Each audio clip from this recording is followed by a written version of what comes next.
Boa tarde, olá, chefe Kiko Martins. Muito obrigado por ter aceitado o nosso convite de conversar aqui na Storytelling Academy. Obrigado eu é que estou contente de poder parar um pouquinho e poder partilhar um pouquinho o que é a minha vida nos últimos 41 anos e especialmente com pessoas que estão ligadas a uma área que eu acabei por, durante alguns anos da minha vida também estar ligado, porque muita gente não sabe, mas eu acabei por estudar gestão de marketing e mais provavelmente era para estar sentado numa cadeira a trabalhar com vocês do que propriamente numa cozinha a trabalhar com peixes e vacas. Olha, então, nem a propósito, deixa eu fazer então a sua apresentação, que a minha primeira pergunta tem logo a ver com isso, tá bom? Então, olha lá. O meu tio Olavo repete muito uma frase que tem muito a ver com o nosso convidado de hoje. O tio Olavo costuma dizer: eu não sei qual é o sentido da vida, eu só continuo por aqui porque eu gosto muito de comer. E é isso. Comer e comida, verbo e substantivo que se alimentam um do outro e de outras palavras. Comer, beber, amar, viajar. E foi a viajar que Kiko Martins, uma das mais criativas mentes da atual gastronomia portuguesa, realizou o projeto Comer o Mundo, por onde passou por 26 países e provou de tudo, inspirando-se para abrir uma eclética rede de restaurantes. De carnes à comida asiática, passando por uma variedade de enormes sabores. E um espaço do chefe Kiko é também visitar uma loja conceito. Percebe que por detrás de cada casa, de cada espaço, há ideias, pensamentos e histórias. Se um dos publicitários mais importantes de todos os tempos, Sir David Ogilvy, foi cozinheiro, será que o nosso convidado é um publicitário recalcado que vive ao redor dos tachos? Bom, já perguntamos isso, mas antes vamos começar do começo. Como, onde e com que idade alguém descobre que vai viver o resto da vida a dar prazer aos outros? Como é que foi o seu caso, Kiko? Eu acho que eu descobri que ia passar o resto da minha vida a dar prazer aos outros, juntando aqui duas coisas. Eu sou o último irmão de um conjunto de 8 filhos e percebi rapidamente que o espaço onde eu podia conquistar a amizade, o carinho dos meus outros irmãos e o respeito era fazendo eles felizes, não é? E eu rapidamente, quando era criança, percebi que numa casa com muita gente, pôr a mesa, fazer um arroz, levar as coisas para a mesa, era um espaço importante para deixar os meus irmãos felizes, para eles me deixarem fazer outras coisas. Eu acho que desde muito pequenino, desde os meus 9 anos, mais ou menos 8 anos, que vivia muito tempo na cozinha, sem qualquer tipo de noção que queria ser cozinheiro, mas era muito reflexo da minha personalidade, por ser uma pessoa enérgica, com muita atividade.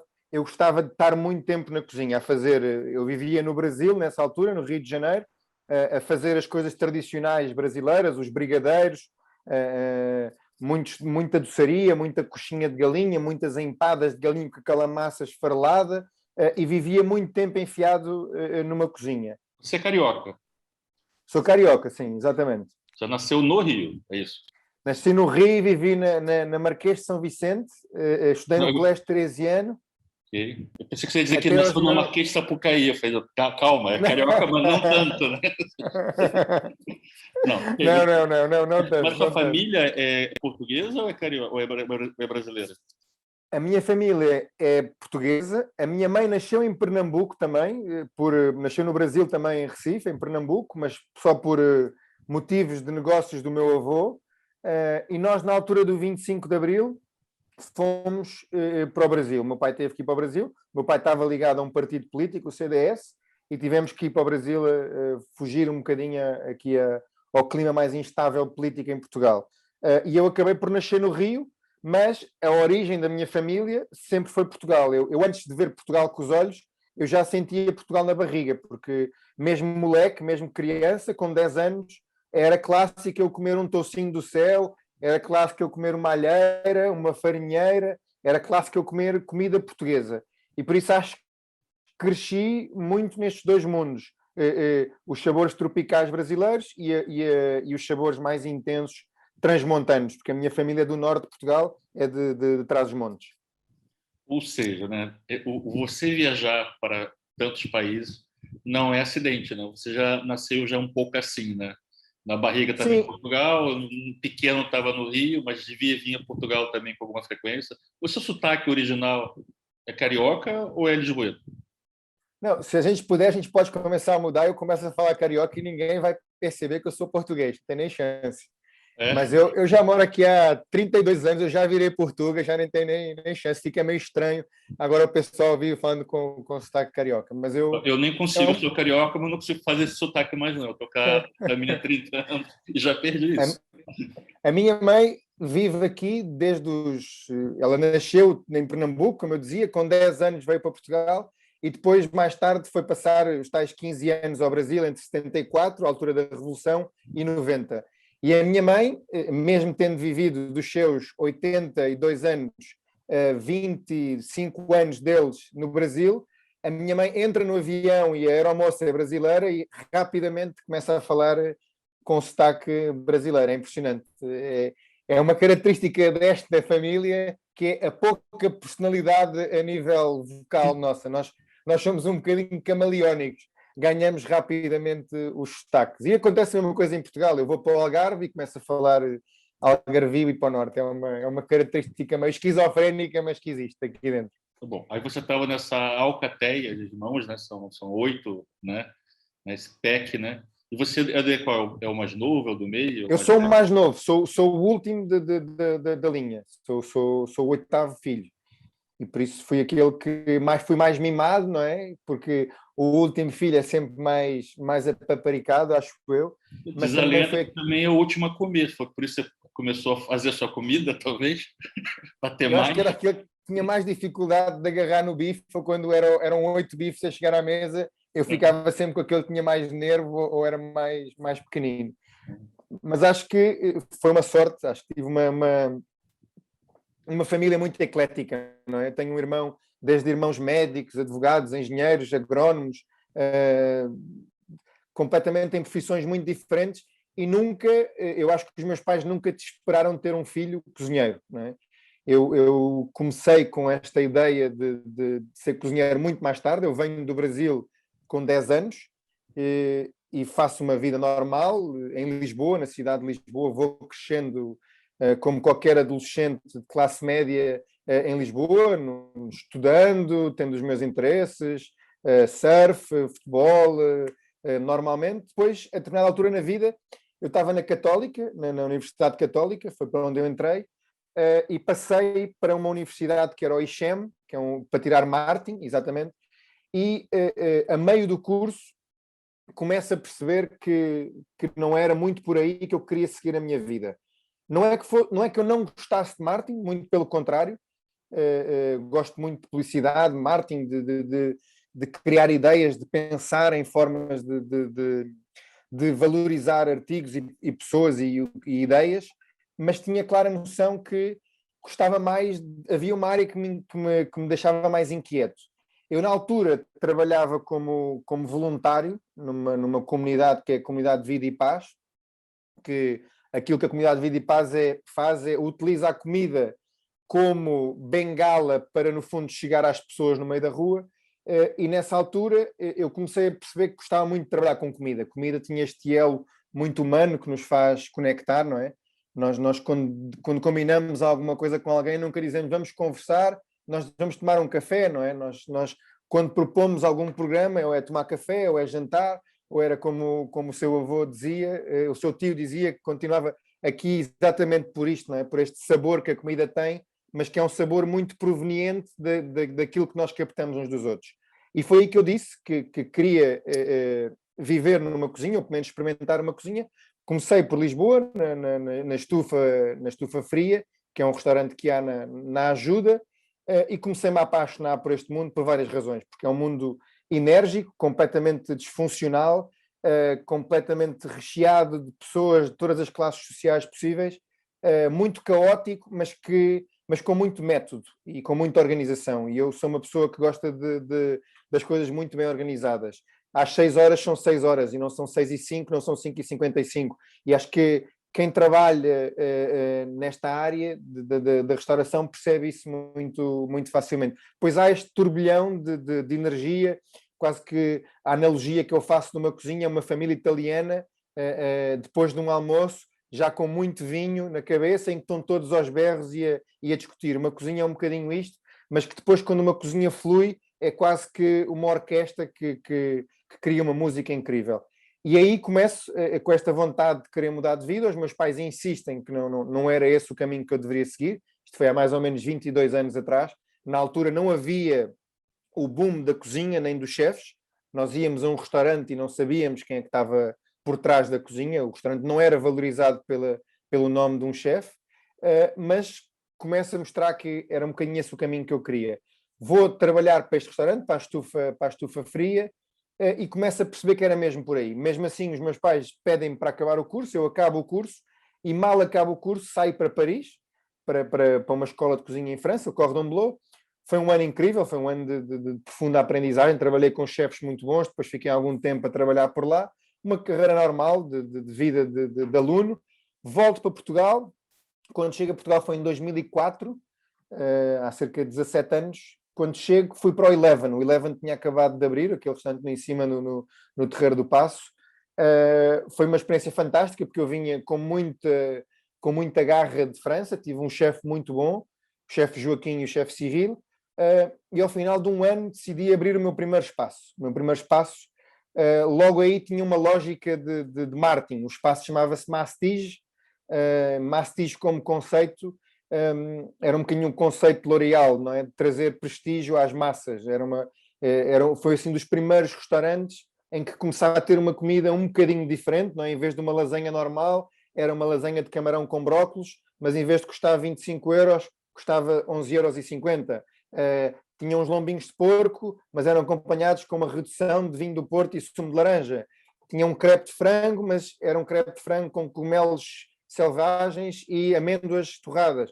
Todos os pratos tinham esta lógica de valorizar e de garantir este lado de mais eclético, mas ao mesmo tempo acessível financeiramente.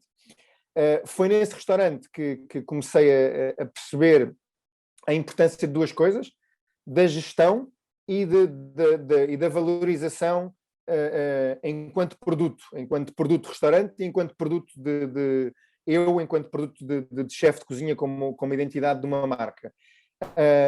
A vida trocou-me um bocadinho as voltas. Havia uma empresa que era a Mandala, acho que não sei se ainda existe a Mandala, e que fazia o Contra-Informação em alguns programas, e aí trabalhava a minha mulher, a minha atual mulher, e ela conhecia no restaurante como cliente, e depois pronto, apaixonamos e acabamos por ir passar um ano a Moçambique. Eu sempre tive estas duas grandes paixões na vida, que foi a área social, que trabalhei muito com sem-abrigos e com idosos e na prisão de Caxias, e também a parte da cozinha. Quando nos casamos, decidimos largar tudo, eu larguei o restaurante e fui um ano trabalhar como missionário para Moçambique, para a cidade da Beira. Ou seja, aí durante um ano trabalhei ligado a esta ONG, que são os Leigos para o Desenvolvimento, e foi um ano muito importante, por várias razões, mas principalmente porque foi um ano em que desacelerei, acalmei um bocadinho a hiperatividade da cozinha e montei, como dizias há pouco, esta volta ao mundo que passava por estar em 26 países durante 14 meses. Se calhar o melhor era passarmos um bocadinho o filme e eu ia também narrando um bocadinho a viagem. Tá bom, então que eu vou. Eu adorei que o Kiko falou assim: é melhor você passar que você tem mais jeito com essas coisas de tecnologia. Não é bem verdade. Não é bem verdade. Mas vamos lá, que eu acho que vai funcionar. Então, primeiro vamos compartilhar aqui o ecrã. E aí já está. Eu já deixei o filme ali no ponto. E vou colocar aqui. E eu já sei que é no minuto que eu preciso ir. E é aqui. Eu fiz isto. Vamos ver?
Estamos aqui com o Sato-san, um senhor que nos vai explicar e vai-nos fazer uma visita guiada à volta das suas vacas.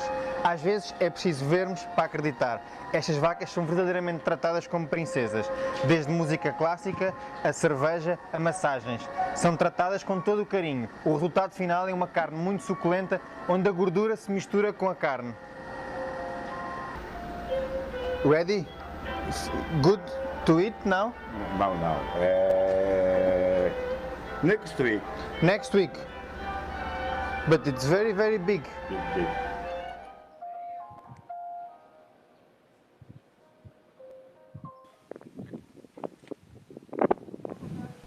Estamos a 15 km da fronteira com a Arábia Saudita. Talvez por isso que aqui se usem estes bidões que convencionalmente são utilizados para transportar petróleo, o ouro negro, para cozinhar. O que é que vamos fazer? Vamos colocar os bidões dentro da areia, depois colocamos um pouco de lenha, esta se transformará em brasa e é aqui que vamos cozinhar o nosso frango à moda do deserto. Frango com batatas, cebolas e tomate.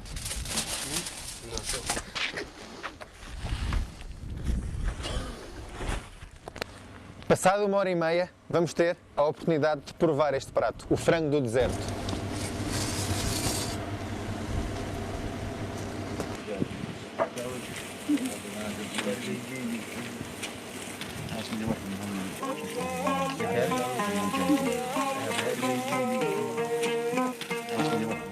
¿Este cómo se llama? ¿Estas miñoquitas? Estos son los gusanos de maguey.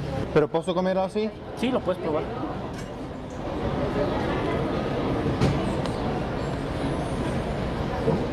Lo que siento es mucha agua al principio, después que se siente mucho como un vegetal, ¿sabes? Lo que siento como una espinaca o algo así, Sí. una calabaza. Pasto, sim. Sim. Assim cru não sabe tão bem, mas frio. Você coloca qualquer coisa na boca, é isso? O mais engraçado, Edson, quando eu estou vendo esta parte do filme, agora tive a hipótese de ver a cara de algumas pessoas. E o prémio número 1 e número 2 foi diretamente para a Maria Caetano e para a Vera. Porque a Maria e a Vera estavam a fazer umas caras. Então, quando apareceram as minhocas, a Vera e a Maria estavam assim a fazer umas caras. Este maluco vai comer isto. Mas pronto, hoje em dia, eu acho que o facto da maturidade e de algumas dores de barriga e talvez ter 4 filhos leva-nos a não comer tudo. Mas eu acho que durante muito tempo eu nunca tive muito medo de provar coisas esquisitas. Mesmo, sei lá, camarões voadores e pequenas galinhas, ainda embriões de galinhas e mesmo no Médio Oriente há muitas coisas muito estranhas dos borregos que se come, de intestinos, cérebro, mioleiras, pronto. Algumas coisas fazem parte da nossa cultura portuguesa até, nós sempre fomos um povo que comia bastante, mas não como os chineses, por exemplo, não é? Os chineses, por exemplo, têm um ditado muito engraçado, os chineses do norte dizem que os chineses do sul comem tudo aquilo que tem 4 patas, à exceção de uma mesa, e tudo aquilo que tem 2 asas, à exceção de um avião.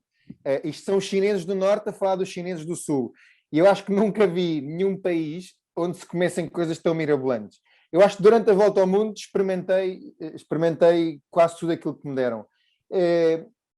Não sei se o sabor é realmente uma coisa que me surpreenda. E eu volto sempre a esta conversa que é sempre engraçada. E eu faço muitas experiências, às vezes ridículas, do género de comer de beber um sumo de laranja com o nariz tapado, ou de comer uma torrada com os ouvidos fechados para não ouvir o barulho.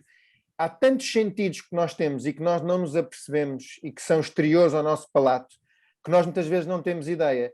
Mas mais do que os sentidos, aquilo que dá realmente o sabor à comida, ou talvez fazendo uma analogia para a vossa área, é a história que se conta à volta dela e a maneira como se vende a mesma. Eu muitas vezes peço às pessoas para fazer o exercício de pensarem em qual é que foi a melhor refeição da vida delas. E muitas vezes a melhor refeição que nós já tivemos até hoje nunca foi aquela que provámos, o melhor foie gras, ou o melhor carabineiro, ou a melhor feijoada brasileira, mas foi muitas vezes aquela que estávamos rodeados das pessoas que nós mais gostávamos. Claro que há sempre uma identidade de paladar de acordo com a evolução de cada pessoa, não é? Se eu agarrar num americano e der um café expresso italiano ou americano, ele possivelmente vai achar demasiado forte e vice-versa, não é? Um café leve, em muita quantidade a um italiano, ele vai achar uma coisa aguada.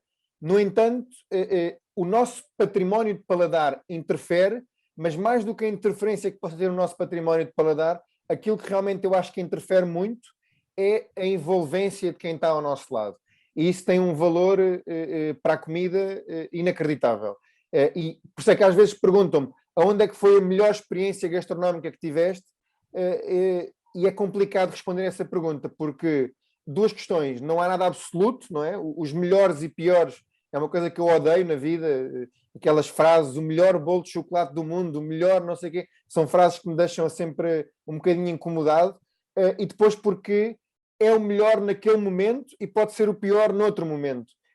E os momentos e a envolvência fazem muito, é um sentido que tem uma preponderância muito grande, não é? Tem alguma coisa que você não gosta? Aí você vai responder chocolate. Ou vai responder, sabe aquela coisa que mais... Não, tem algo que você... Tem algum sabor que você não gosta? Das coisas que eu claramente... Tem sabores que eu não gosto, tem sabores que me deixam incomodados. Coisas muito gelatinosas, com texturas muito mais gelatinosas. A consistência do que o sabor, às vezes, né? Eu às vezes comer uma coisa... Por exemplo, uma pele de porco, não é? A pele de porco cozinhada e depois picada em salada, que é uma coisa típica da orelha, por exemplo. Por exemplo, tem uma consistência que eu não gosto.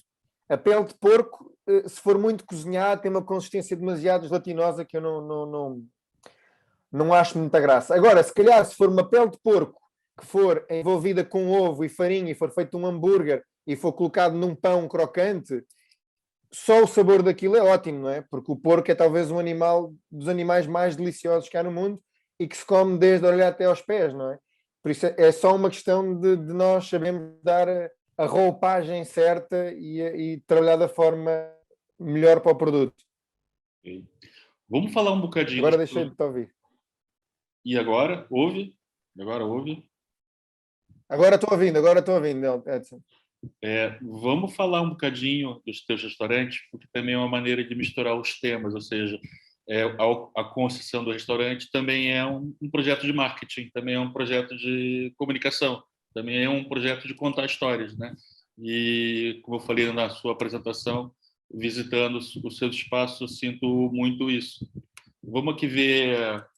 Eu separei aqui algumas fotografias. Claro. Aqui algumas fotografias dos seus espaços. E se calhar a gente podia, para quem não conhece, todos conhecem, vamos lá aqui, por exemplo. Antes de mais, né, isso aqui foi uma notícia que saiu quando você fez a Volta ao Mundo, que é a sua esposa, certo? Exatamente. Começar pelo talho, né? O talho, para quem não conhece, é o pé lá da FCB, inclusive. O talho, ele é um talho, literalmente. Você entra na entrada do talho, tem carnes, tem peças de carnes que você pode comer e cozinhados, preparados, você pode finalizar em casa, né? Essa aqui é o salão, essa aqui é a decoração, uma bela decoração, um espaço muito muito intimista, o salão. Como é que foi esse conceito? Quanto tempo você levou entre pensar, quero fazer um restaurante agora e quero que ele seja de carnes, e eu quero que ele tenha um talho e por isso chama-se a talho? Nos últimos tempos, pré-pandemia, nós estávamos a sofrer um problema, que era, normalmente o tempo desde a ideia até à criação do restaurante demora cerca de 2 anos. Nós vamos imaginar licenciamentos, obras, maturidade, não é? Levar o conceito para a cama, conversar com a almofada, acordar no dia a seguir, voltar outra vez a maturar. Normalmente são 2 anos. E aquilo que estava a acontecer na restauração em Portugal era, nós começávamos a ter, no final de 2019, demasiada oferta para a procura que nós tínhamos. Já era, ou seja, já no final de 2019, já muitos dos espaços começavam a cair porque havia um excesso de oferta. Se nós olharmos para o setor da restauração e olharmos para 2019 e para 2015, fazemos ali 4 anos de compasso, a quantidade de restaurantes novos que apareceram, bonitos, bem decorados, com bons conceitos, bem pensados, fácil de captar os clientes, com preços acessíveis entre os 25, ou aliás, até menos, entre os 15 e os 25 euros, foi uma loucura. Por isso já vivíamos uma época de boom da restauração, uma época de excesso. Esta pandemia depois veio trazer outras coisas que podemos falar um bocadinho sobre elas. Mas eu acho que, contando um bocadinho o exercício que aconteceu na origem do Talho, que foi o primeiro espaço desta sequência de restaurantes, o Talho foi um espaço que eu, quando chego da volta ao mundo, a minha ideia inicial não era abrir um restaurante de carnes. A minha ideia inicial era abrir um restaurante para 12 pessoas, com um sentido simbólico dos 12, em que eu ia fazer uma experiência de volta ao mundo àquelas 12 pessoas que iam ali. Iam viajar pelos 5 continentes, não só gastronomicamente, mas também culturalmente, a nível de partilha de informação sobre a identidade gastronómica de cada um desses países. Eu comecei a andar com esta ideia. Eu, quando chego da volta ao mundo, estamos mais ou menos na primeira grande crise dos últimos 20 anos, não é? Foi esta da pandemia anterior, foi ali 2009, 2011, e foi a altura que eu cheguei da volta ao mundo, e comecei com esta ideia e a falar com alguns amigos meus, chefes da praça, que tinham restaurantes montados para este ticket mais alto, dos 100, 150, 200 euros. E todos começaram-me a desaconselhar de abrir um restaurante nessa linha. Todos diziam, pá, nem pensar, não abras um restaurante gastronómico, nesta altura estamos em crise, abre uma coisa mais acessível. Eu sempre gostei muito de fazer diferente, sempre foi uma coisa que me caracterizou, foi querer fazer coisas únicas e distintas. E eu comecei a andar a pé por Lisboa, que é um exercício que eu faço muitas vezes e que gosto muito. Gosto de andar a pé. Andar a pé para quê? Para observar. E às vezes, quando nós observamos, é quando nós trabalhamos, não é? Às vezes uma coisa é estar em frente a um computador ou agarrado a uma faca, isso é viver o dia-a-dia. Às vezes o trabalhar implica muito mais observar, descansar e pensar do que propriamente executar. E acho que foi a andar por Lisboa que comecei a ver que o setor dos talhos, há 10 anos atrás, há 11 anos atrás, estava completamente estagnado. Uma pessoa ia a um talho, o talhante quase que agarrava em dinheiro e agarrava na carne ao mesmo tempo. Não era uma coisa que estava desenvolvida, não havia design, não havia marca, não havia cuidado, não havia produtos pensados para simplificar o dia-a-dia das pessoas em casa, uma vida muito ativa, e aí surge a ideia de abrir um talho. Eu rapidamente tinha noção de que, se quisesse ir longe, tinha que ir acompanhado, não podia ir sozinho, por isso convidei 2 pessoas com valências diferentes para fazer parte deste projeto comigo. Convidei uma pessoa que tem mais funções de gestão e convidei outra pessoa que tinha mais funções, que eu tinha ensinado a cozinhar no meu primeiro restaurante. Montei isto com eles os dois, com um propósito de 2 coisas. Vamos nos divertir ao fazer isto, vamos fazer isto tem que funcionar, tem que ser rentável, tem que pagar a nossa vida, mas temos que nos divertir. E não vamos ceder à ambição imediata de multiplicar conceitos. Vamos tentar fazer conceitos diferentes. O talho começa, fazemos os erros normais de abertura de um restaurante, mas também fomos rápidos a corrigir os erros.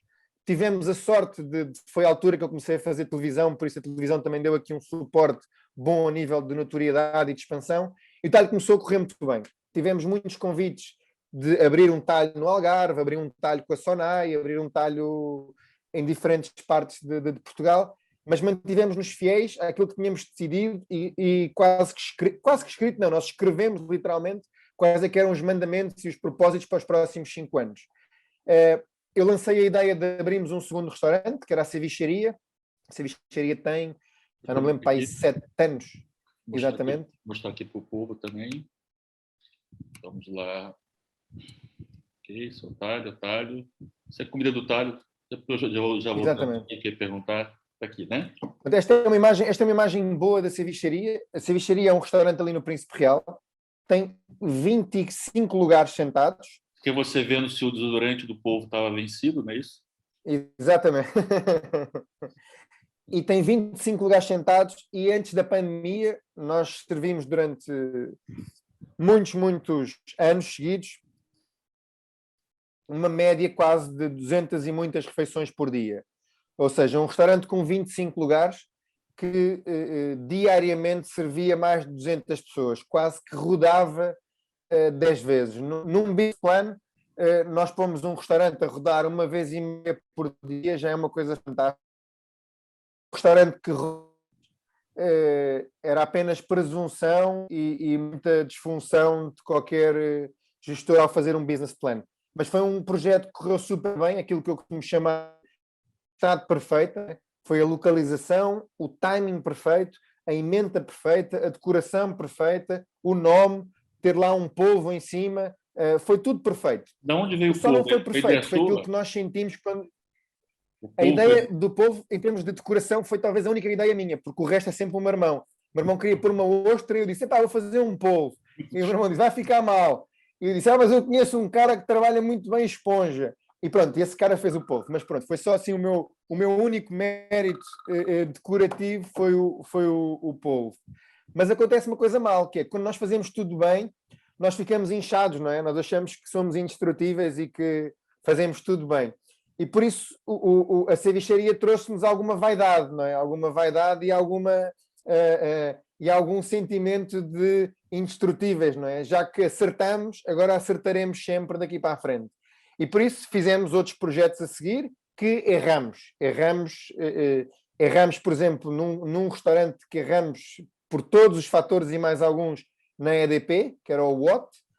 O Asiático também, que era um projeto que infelizmente fechei agora com a pandemia, também cometemos alguns erros de não pensar bem, de não ter maturidade suficiente, às vezes, para ter calma e pensar ao certo sobre os problemas reais de um espaço.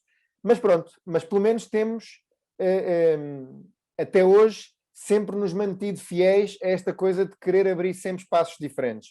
Depois da cevicharia veio o Asiático, veio o Mercado da Ribeira, veio o último piso do Corte Inglês, também aí perto de vocês, o POC é lá em cima.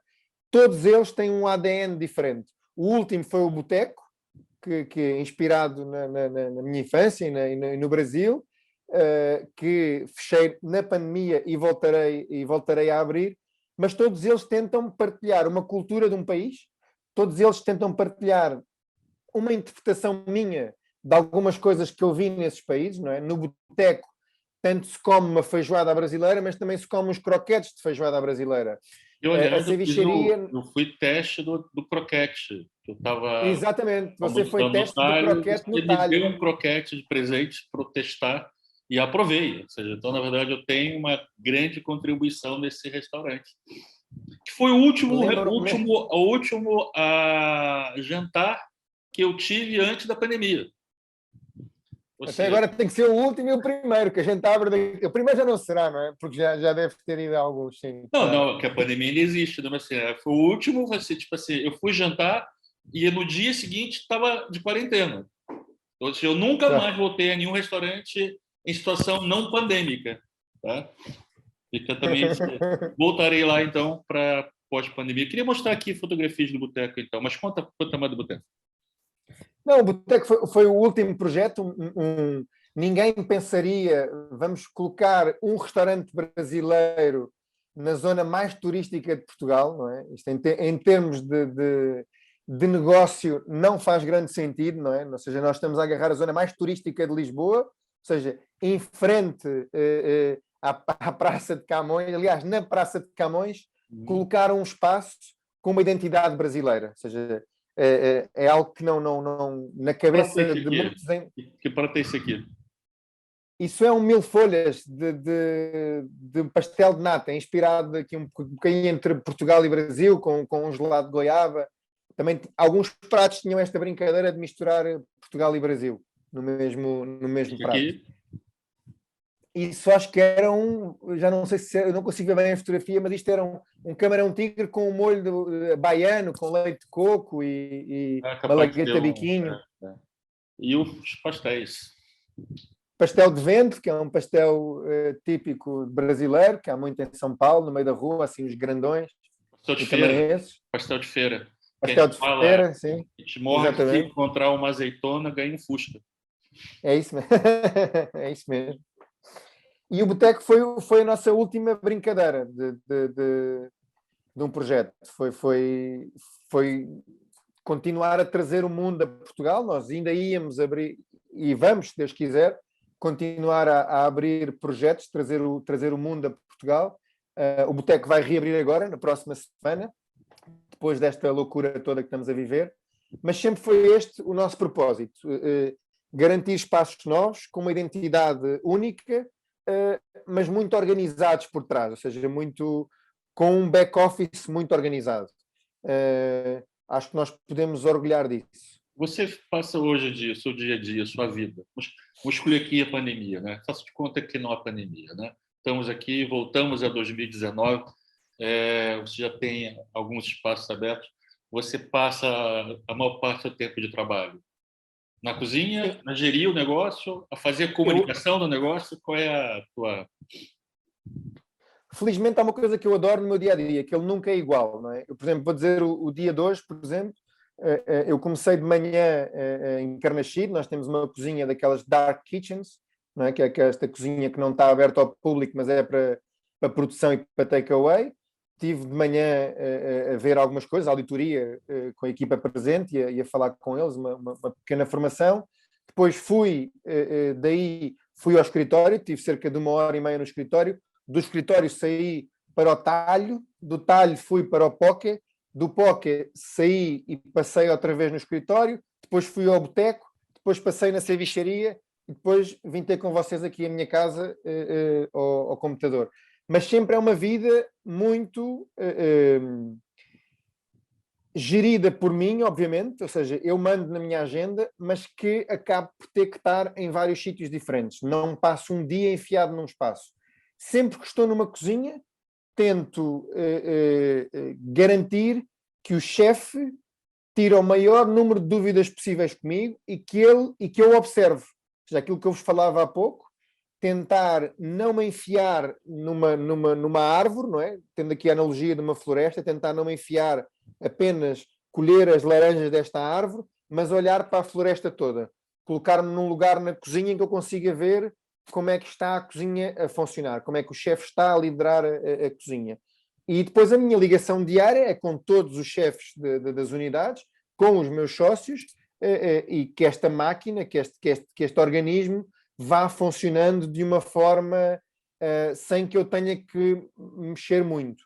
Claro que nesta fase são equipas mais reduzidas, mesmo a própria equipa de escritório ela é mais reduzida e por isso temos que fazer uma série de outras funções para as quais não fazíamos antes da pandemia. Mas nós continuamos a ser um estilo de restaurante em que tudo funciona por fluxo. Nós temos todos os pratos carregados em sistema, em fichas técnicas. As fichas técnicas fazem uma venda, dão baixa de estoque. Baixa de estoque esta que vai despoltar uma encomenda ao armazém central e esse armazém vai garantir que a encomenda chega à unidade. Tudo isto é uma coisa muito gerida à agulha, muito gerida ao parafuso, mas que com o trabalho de uma equipa grande vai-se tudo funcionando.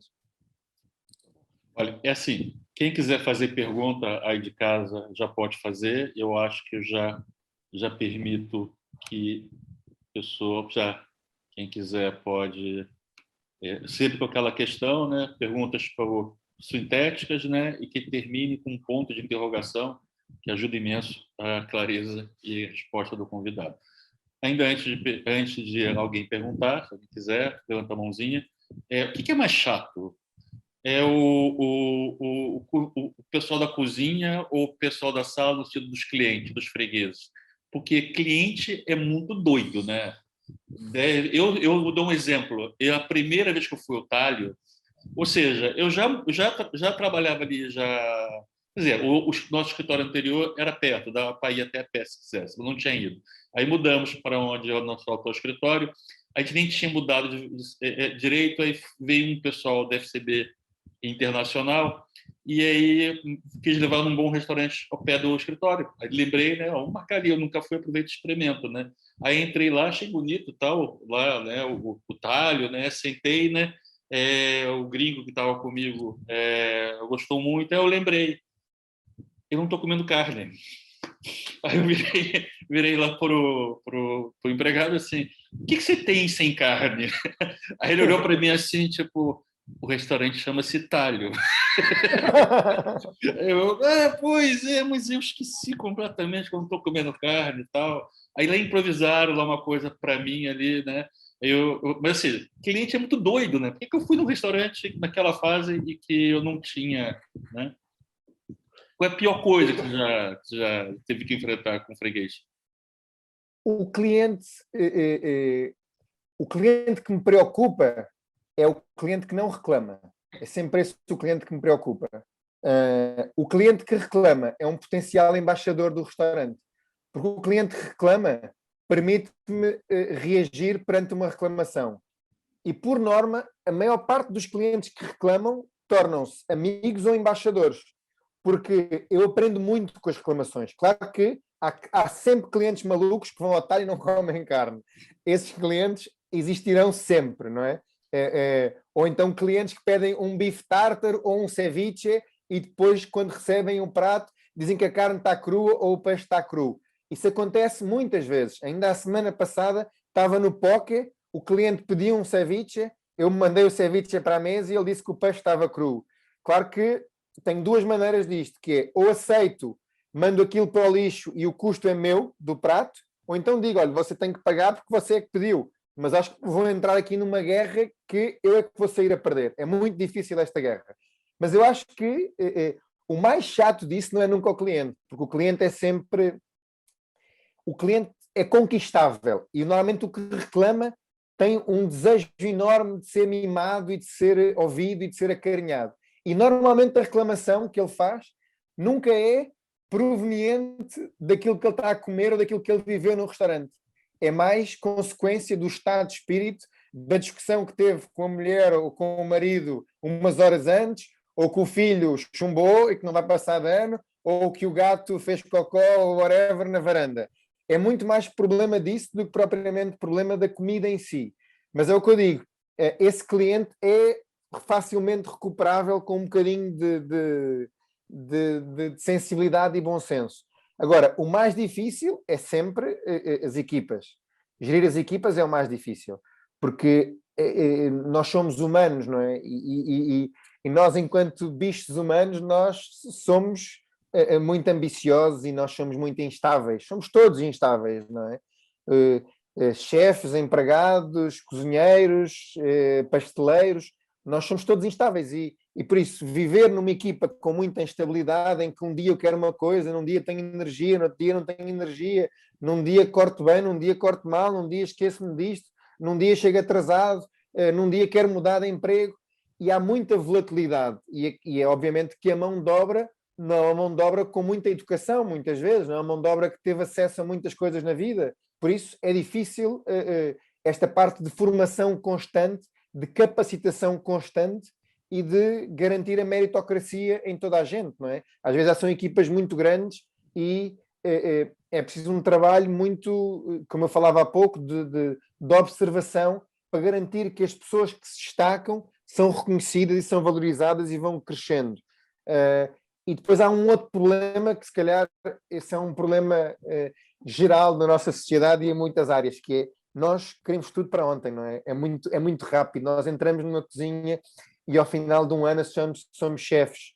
Nós compramos uma carga de sifão e fazemos umas espumas em casa, ou vemos um chefe a falar no MasterChef, conseguimos fazer aquilo em casa e achamos que somos fantásticos na cozinha.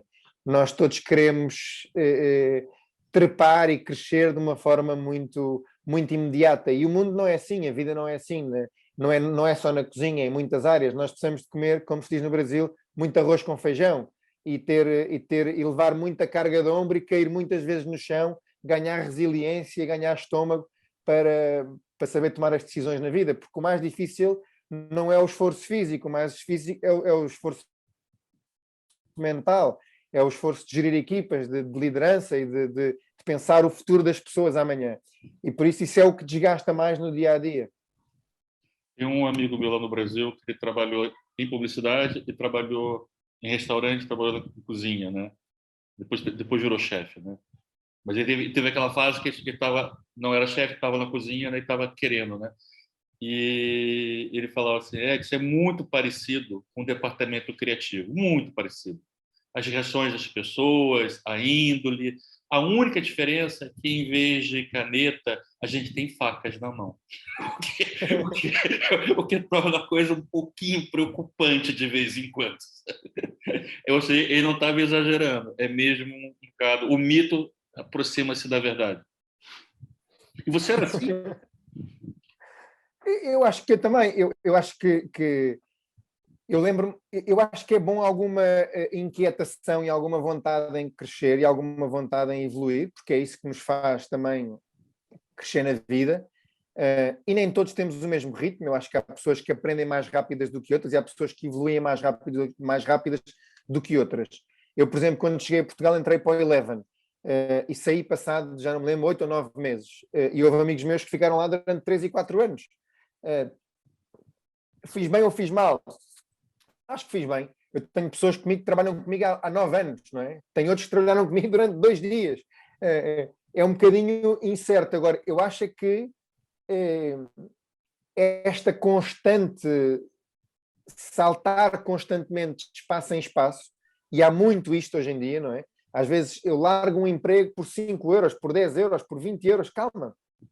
Vamos ganhar cal nos pés, vamos ganhar estofo, vamos ganhar maturidade. E isso demora o seu tempo, as coisas não se fazem em 2 dias.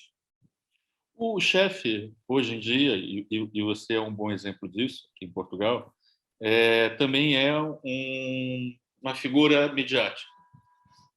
Por um lado, se calhar que tem que ser mesmo, né? Que é uma coisa muito competitiva, né?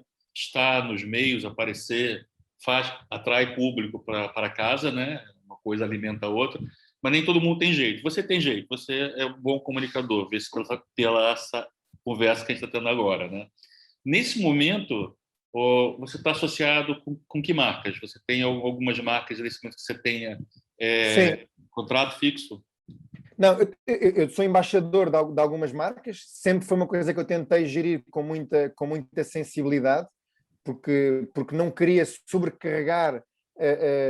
Eu já dou a cara para os meus restaurantes, agora dar a cara para mais coisas foi sempre uma coisa que eu tentei não andar em muitos sítios. E sempre tentei que fossem relações duradouras, ou seja, aquilo que eu faço com todas as marcas, que são a Pesca Nova, a Bosch e a Nespresso, de café, são relações que eu tenho há pelo menos 4, 5 anos com quase todas elas. E são coisas que se vão renovando e são marcas que eu me revejo. Eu revejo muito na Nespresso, por exemplo, é uma marca que desde há 5 anos trabalho com eles e temos vindo a fazer um trabalho muito engraçado, mas sempre foi uma parte que eu tentei não sobrecarregar, ou seja, não andar em muitas coisas ao mesmo tempo. Tentei sempre me proteger um bocadinho em relação a isso. A parte de comunicação, eu acho que é uma opção. Eu acho que eu conheço grandes chefes em Portugal que não comunicam, que não são pessoas comunicativas, não é? O Ricardo Costa, o chefe Hans do Algarve, o chefe Lionel, são pessoas que ninguém conhece, mas são grandes chefes, são grandes maestros, grandes mestres da cozinha. Há outras pessoas que têm uma vertente mais social e uma valência para isso. Ou seja, eu nunca procurei isto. Ou seja, como é que eu até posso contar uma história engraçada. Eu, quando fui dar a volta ao mundo, eu não ia levar uma câmara para filmar. A câmara de filmar apareceu 2 dias antes e foi uma oferta da minha mãe para a viagem. E eu lembro-me de estar com a Maria, antes de começarmos a viagem, um dia antes, que nos lembramos, olha, era engraçado termos um microfone, fomos comprar um microfone para ligar à máquina e começamos logo no princípio da viagem a fazer pequenas experiências, como aparecia no filme há bocadinho, a relatar aquilo. E acho que talvez tenha sido por ter sido feito com a minha mulher, ao princípio, com a Maria, e que ela foi sendo um bocadinho a minha professora. Ela via os filmes e dizia, fecha os olhos. Eu abria muito os olhos, ficava assim espantado. E ela disse, fecha os olhos, fala mais devagar, não se percebe nada. Tens que usar palavras que sejam mais fáceis. Ia-me dizendo um bocadinho. E lembro-me quando chego a Portugal, e lembro-me de estar no talho, numa das primeiras noites, num serviço horrível que tinha acabado, ou seja, acabei o serviço tipo às 11h30, meia-noite, fui para casa, morava na altura em Miraflores, e depois fiz aquela coisa tradicional que muitos de nós fazemos, que é agarramos o telemóvel à 1 da manhã na cama e clicamos, não no dia seguinte, porque já passou da meia-noite, já é esse dia, e vemos aquilo que temos planeado para o dia seguinte. E eu tinha um casting de manhã, às 8h30 da manhã, no LX Factory, para uma coisa da Shine Iberia, que era uma coisa que era o Chef's Academy. E depois fui ler esse e-mail, li o e-mail que nunca tinha lido com atenção, tinha lido diagonal, e li esse e-mail com atenção, e o e-mail dizia que eu no casting teria que fazer um prato de autor e que teria que levar os ingredientes para a preparação desse prato de autor. Eu fui ao frigorífico, encontrei uma courgette e 2 ovos, pensei, são 1h30 da manhã, estou em Miraflores, o talho fica nas Avenidas Novas, não vou de certeza nenhuma. Liguei à minha mulher e disse, olha Maria, tenho aqui o casting amanhã, não vou fazer o casting, só tenho 2 ovos e uma courgette. E as mulheres, com o bom senso tradicional que lhes compete, disse, não, tu vais ao casting, leva os ovos e leva a courgette e desenrasca-te, porque tu sabes desenrascar. Cheguei lá e quando estava a chegar, vi hoje em dia meu grande amigo, o chefe Henrique Sá Pessoa, a sair de lá de dentro com um ajudante e com muitas malas e facas e tudo, e eu cheguei só com uma courgette e com 2 ovos e tinha à minha frente 5 pessoas a fazer perguntas e a pedirem para cozinhar o prato de autor. E acho que tive a sorte de quem estava do lado de lá também me pôr super à vontade. E depois, como nunca tive que desempenhar um papel diferente da pessoa que sou no dia-a-dia, as coisas correram naturalmente. E aí sim comecei a fazer televisão, fui chamado para esse programa e depois acho que cheguei a fazer os 4 canais de televisão, desde RTP1, RTP2, SIC e TVI, em vários programas diferentes, desde o Chef's Academy ao Cook-Off, ao Masterchef Celebridades, e pronto, e sempre foi um meio em que eu vivi com alguma facilidade, nunca me custou. Mas agora, eu não sinto que tenho mesmo que comunicar, não sinto. Eu acho que há muitos chefes que não comunicam e têm os restaurantes cheios. Mas se é importante, eu acho que é muito importante. Mas se é uma condição sine qua non para o sucesso, acho que não. Tá bom. A gente está entrando aqui já na fase final, estamos completando 1 hora, que é o combinado. Mais uma vez, alguém tem alguma pergunta a fazer? Pergunte agora ou cale-se para sempre. Deixa eu ver aqui se na galeria encontro alguém. Não? Então, cabe a nós agradecer aqui o nosso convidado, bater palmas para ele, fazer assim. Você não ouve nada, mas pronto. Obrigado a todos. Você me ouviram aqui durante esta hora. Espero não ter sido muito cansativo. Não, pelo contrário. Temos assunto para muito mais. Mas está chegando a hora de comer. Daqui a pouco o pessoal tem que preparar o jantar. E se calhar alguém ainda vai tentar visitar algum espaço seu, se estiver aberto agora. Eu queria desejar também que essa pandemia acabe logo, né? E eu prometo voltarei lá ao boteco brevemente para fazer o 360 graus da vida, tá bem? Obrigado, fico muito contente. Muito obrigado, Kiko. Tá? Obrigado a todos, está bem? Obrigado, Rafael, Isabel, Sónia, Ana, Maria, Vera, obrigado, está bem? Ana, Marina, Fernanda, está bem? Obrigado mesmo, está bem? Foi bom estar aqui um bocadinho com vocês e partilhar um bocadinho do dia-a-dia e daquilo que é a minha vida também. Ajuda-me a pôr as coisas em perspectiva. Eu acho que quando escrevemos e quando falamos, acalmamos-nos interiormente e ganhamos perspectiva. Por isso, obrigado. Tá bem? Muito obrigado. Tchau, tchau. Valeu. Obrigado.